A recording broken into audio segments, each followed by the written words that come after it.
Alrighty, hey yo, what is up, Knights? Aegis Rick here, back with some more DFO Rush. I almost forgot the name of the series. On my Chaos.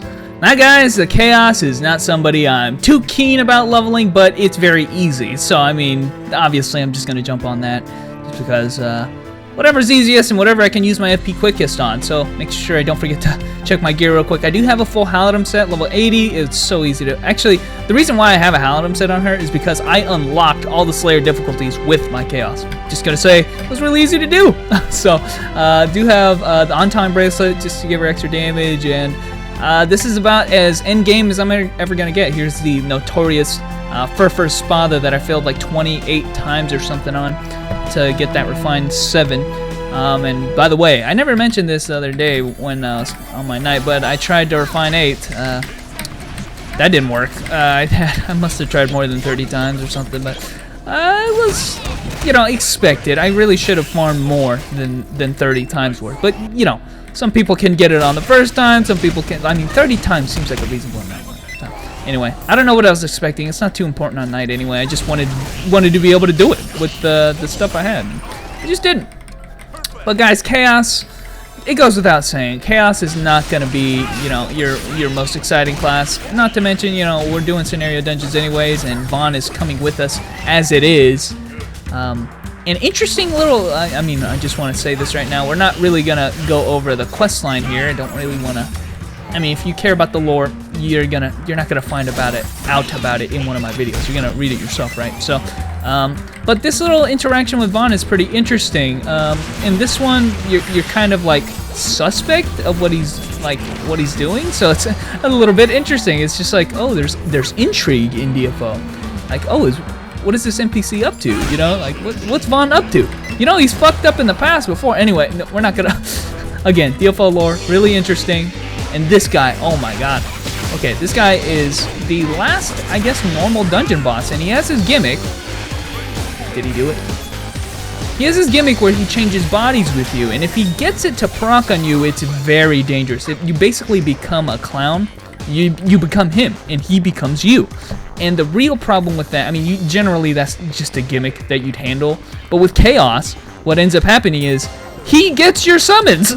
So you get totally boned when he transfers bodies with you, because you just basically instantly die, and that's a life right there. Like you aren't beating it. Uh-oh, guys, we're out of epics. We're out of epics. I did want to do a little bit. I didn't realize how far I was here. I wanted to go a little bit ahead. Oh, I don't actually. If I have to turn in for 5,000 demon or 5,000 cubes every person, I'm gonna be out of cubes real quick, huh?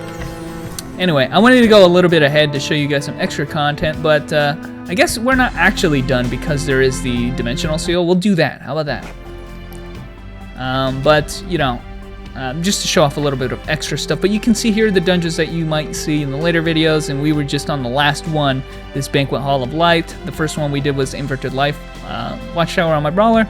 Guys, we're going to jump into the King's Archives. And there's a Dimensional Seal quest, obviously, it's or Dimensional Seal dungeon, so this is one of those that is only temporary, and once you complete the Dimensional Seal and defeat quest for this dungeon, it disappears off of, you can't select it anymore. So a viable strategy, honestly, if you want to keep this Dimensional Seal dungeon, is to just leave the quest. So you have the quest right here, you can abandon it mid-dungeon, and then you obviously won't complete the quest, so therefore you won't lose this dungeon. But you got to do that every time. It's kind of repetitive doing that, and I don't know if it's all that worth it. Honestly, well, you'll see what I mean by that.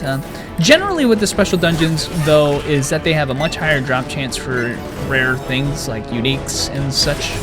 I want to say Gabe as well, but I couldn't tell you the actual numbers on that, but yeah, it does have a higher chance of dropping uniques generally. Now, I don't really know if that's the case with this dungeon, just because of my experience with it so far. The times I've ran through it, I haven't had that much luck with it, but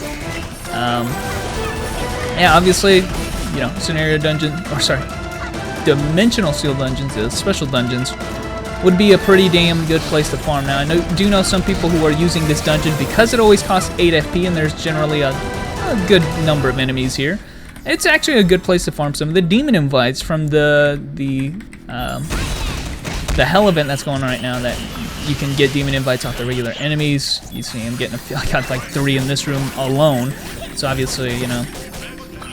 And since this dungeon always costs 8 FP and you're always doing a full clear anyway, it's actually a pretty efficient dungeon. The other ones are generally less efficient in terms of FP. So if you really want to keep doing a dungeon over and over here in Council of the Dead, this one would probably be the most efficient for that. Now, you know, and that's something that you would want to be FP efficient on when you're talking about farming for the demon invites from this event. So anyway, I don't care about that. Obviously, I have my express on, so that's a non-issue for me. But guys are going to be jumping into the boss, and it's a very cool boss, I gotta say. He's annoying, and it's not somebody you'd want to fight a lot. And I play Chaos, so it doesn't matter anyway. But you have to attack his arms. He's a big-ass robot here, and he has a lot of different, I guess, gimmick attacks. His primary, or at least his basic thing that he generally does is put down these kind of bombs. He's like pulsators that just keep shooting these balls at you. When he puts them down, he has a short duration of time which you can attack him. Sometimes he likes going for a punch attack right here, and you can do a certain amount of damage to his hands right here before his hands kind of give up. He'll just keep punching too. Is this head down? What is this? I think this is bugged. Oh shit, here's a grab attack. If you don't get out of range of this, he will grab you. The other hand, what's that done? Yeah, I feel like it's glitching out. Like that head is not supposed to be there. Did I fuck it all up? Anyway, hell, there's like 2 versions of this head. This attack right here, you have to jump. Oh shit! When his hand turns red, so there's that. And he gives you a long opportunity to attack him there. And there you go. And we did get Gabe, so I guess I wasn't too wrong about that. You get a lot of mysterious meteors, like you always do in the special dungeon, but generally you do have. You're supposed to have a higher drop chance for uniques and stuff like that. But Gabe, you ain't giving me shit as usual. And we'll keep doing the... Should we just do it again? I guess we can do it again. So yeah. And that's generally the final boss of this. I mean, I'm not going to say final boss because I know Anton, guys. I have tried out or put my feet or dabbled a little bit in Anton. So I do know a lot of basically the true end game, even though it's technically...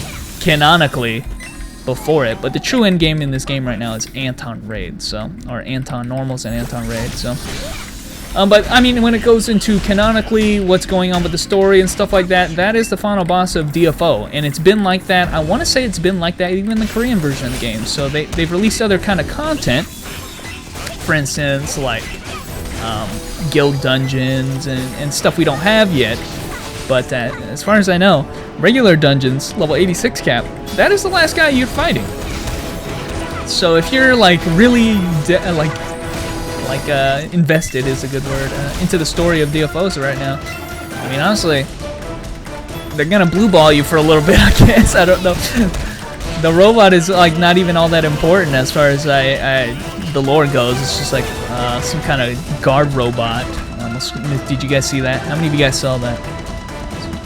Somebody was probably yelling at the monitor like Rick is gonna forget it again.